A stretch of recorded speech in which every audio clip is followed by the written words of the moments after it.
Hoop is nie om te wens nie, te wens dat dit met jou moet goed gaan, of dat die Here jou sal genees, of dat die Here vir jou sal voorsien of jou help nie. Hoop is veel meer as dit. Hoop is om opgewonde uit te sien na die goedheid van die Here en te verwag dat hy sal jou help, jou genees, jou herstel, vrymaak of in jou behoeftes voorsien. Met ander woorde, hoop is 'n aktiewe verwagting wat in my binneste is.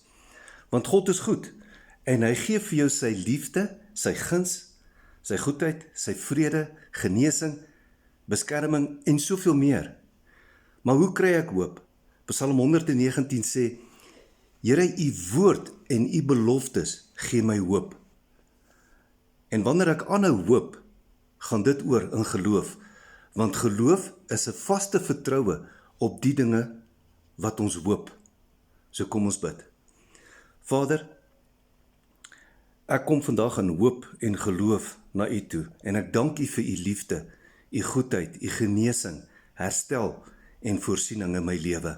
Ek eer u daarvoor in Jesus naam. Amen.